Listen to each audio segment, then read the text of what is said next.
Hey guys, Jamgear here. Today I'll be reacting to Kratos versus Asura Death Battle. Now, I'm not far into Death Battle. I've been watching them for years.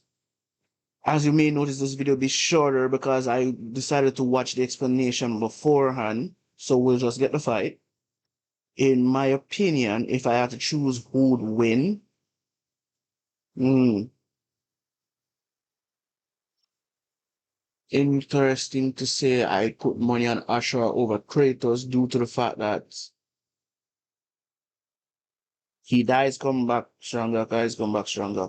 Whereas with Kratos, is the thing is what as of the Norse mythology, it's clear that he's not as strong as he used to be, and not as violent either. So his powers are kind of toned down compared to when he was younger. So that's kind of the only reason why I think otherwise. But knowing Death Battle, they'll do something that will piss everybody off because their calculations is something else.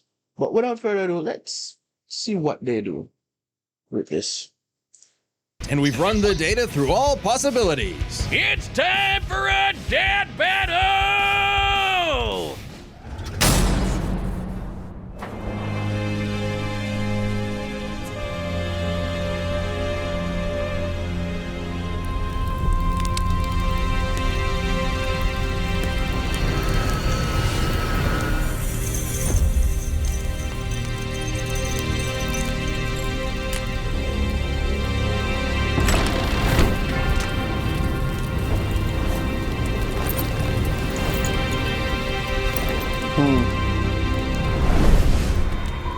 At least money was spent here behind the quality.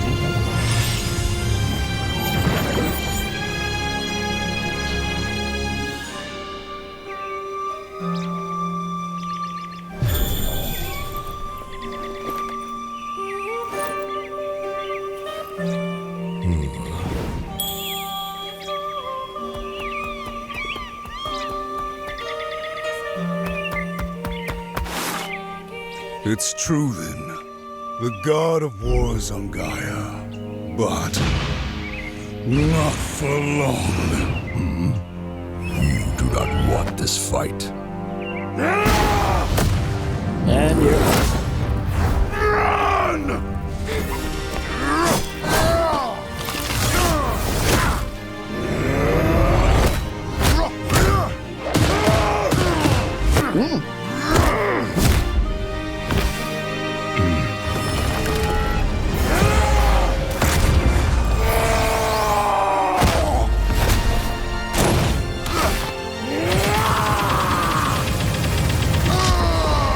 Kratos has his own rage. Yep. Okay, making that down for. Damn! We have killed him already?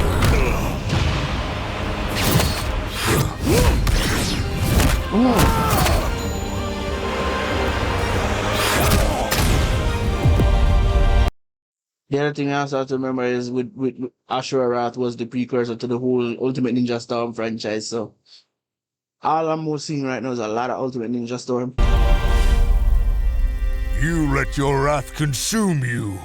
I have been down that road before. Shut up! Very well.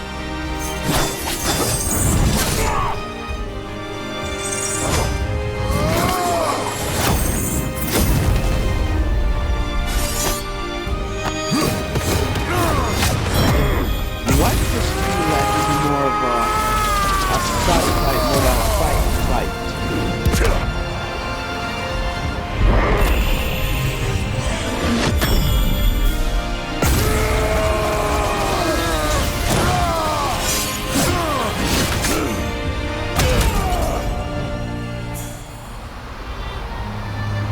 Yep, he's gonna come back.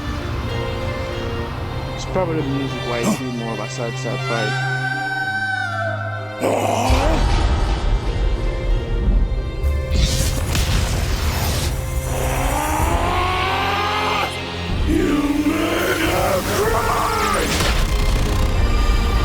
Oh, we're going with that route. Oh, because you made her cry.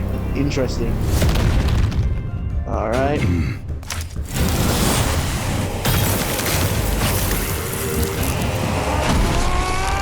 you mind having pull the blade up on the inside? This is not my end!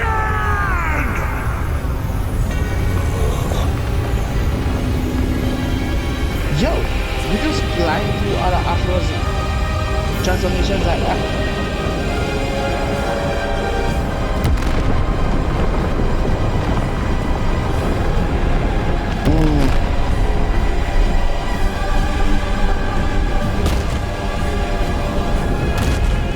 Hello.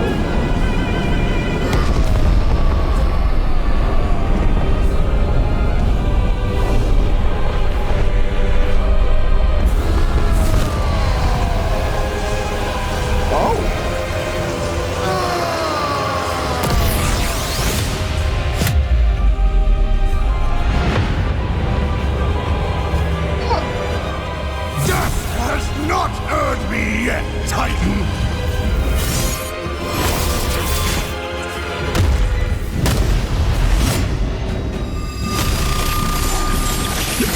But you deserve a worthy end!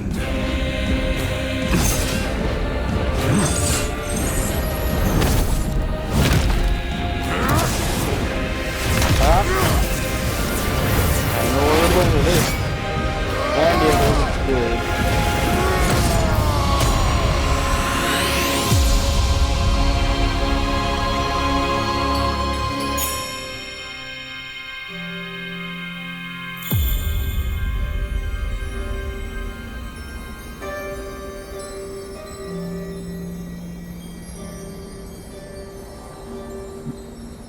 Thing is, as long as Mantra's around, I don't think he dies. You are a monster no longer. I never was. Oh!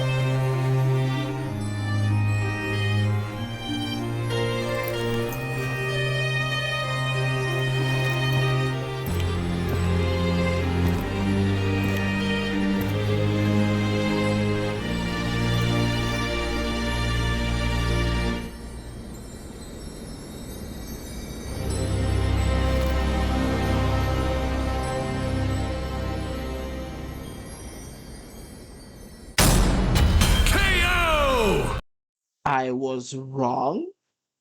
Huh. I'm not gonna lie, I was giving it the whole anime's perspective on how Asura fought. I wasn't really expecting them to give it to Kratos like that. I really wasn't expecting them to give it to him like that. I'm not gonna lie, I haven't seen, this is my first time seeing this video. However, on a social media, I've been glimpsing people rage and pissed. I didn't know who the winner was. I don't know who won. But there were people that were pissed. So I thought, well, I don't know what the explanation is. So I'm actually going to do something different here. I'm going to let them finish, explain it, give my opinion, and then read the comments to see what's going on here. Well, I guess Asura's wrath really is gone. But are we sure this is how it'd go? Even though Asura can blow up stars? Asura had some amazing displays of apocalyptic destruction, but Okay. the full scope of their speed, experience, versatility, and power sheds a surprising light. At first glance, speed seems like a shoo-in for Asura. Kratos is quick, but he never dodged a universe-crossing laser. That doesn't mean he couldn't. Remember, as usual, we look at these characters at their peak, free from gameplay restrictions. Yeah, we're looking at everything in canon, and Kratos fought and killed Helios, the sun god. From the moment he's introduced, Helios is emphasized to be immensely powerful. Without Helios, darkness would shroud everything. His light was fast enough to illuminate the entire underworld while Kratos sailed through it, taking a few hours at most. So, kinda hard to quantify, but that's consistent with the shockwaves the primordials caused that spawned the universe. Arguments could be made for which is faster, the primordial shockwaves or Chakravartin's intergalactic lasers. Since it's so close, it's safest to assume their speeds are generally even.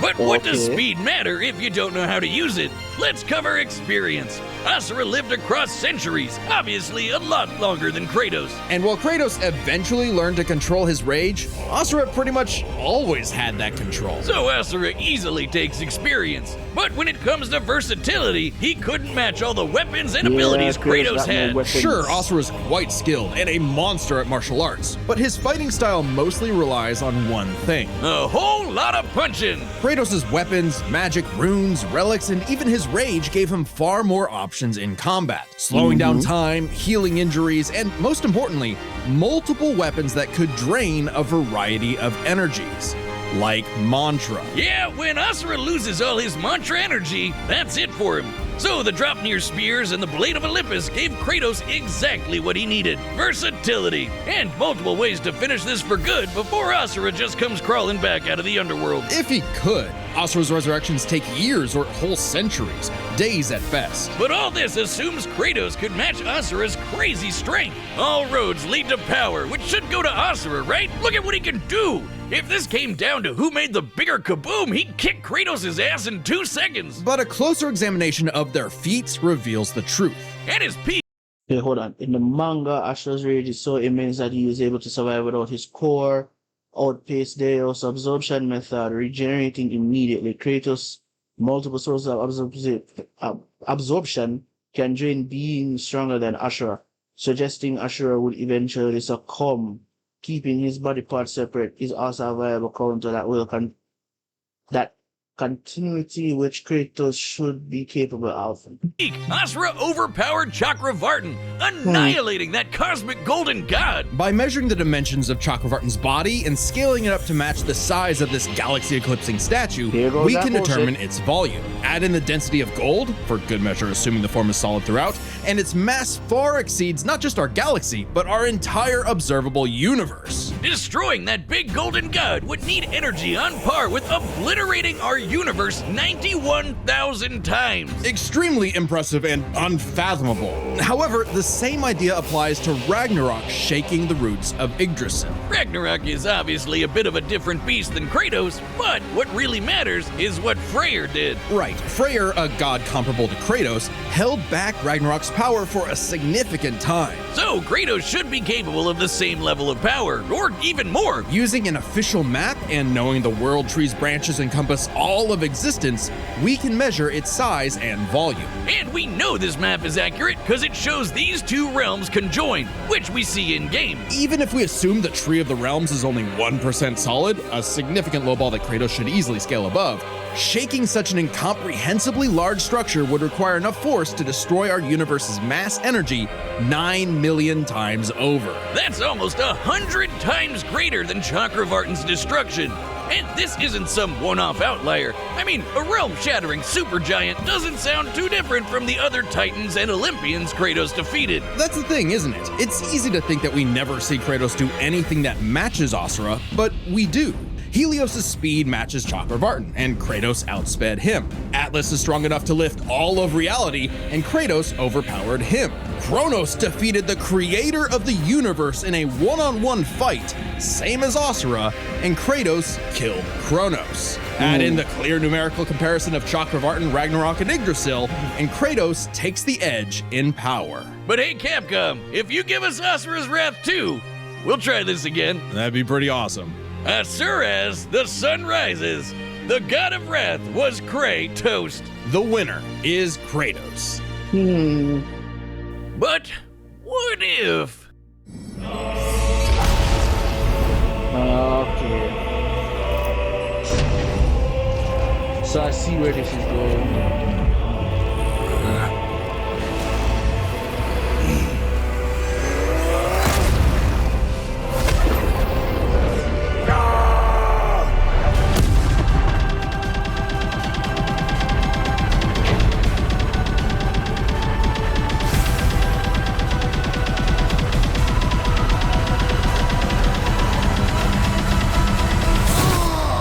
Wrath 2, the end.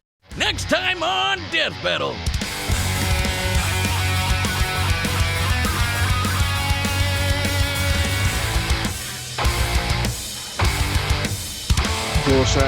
Subscribe and join as a member to see more.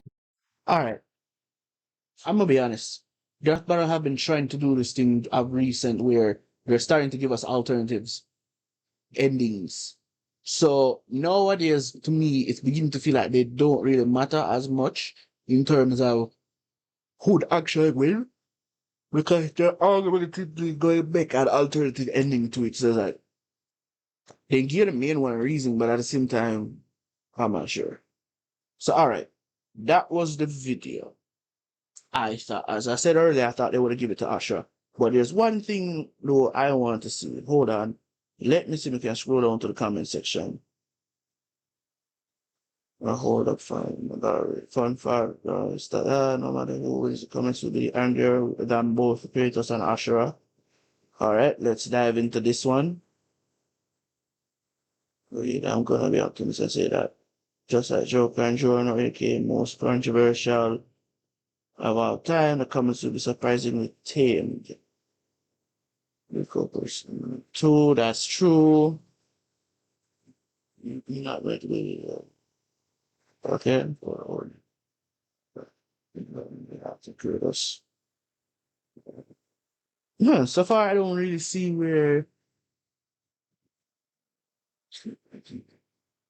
there's a point.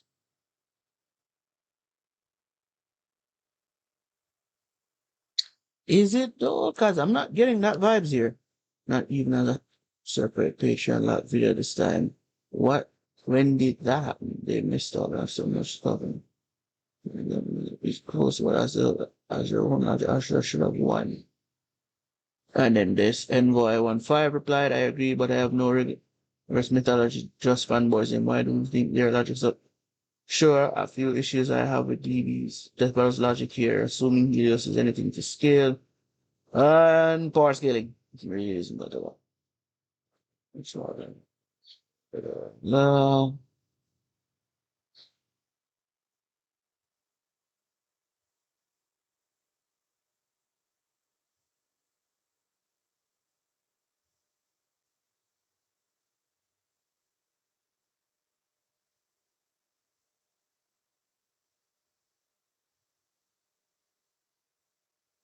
Okay, so it just spawned a debate. Well, I don't know what it is, but it is what it is. No, the fan base will decide how this goes, how it ends, what the debate is. But yeah, guys, that was my video. If you enjoyed it, don't forget to like, share, comment, and subscribe. See you next time.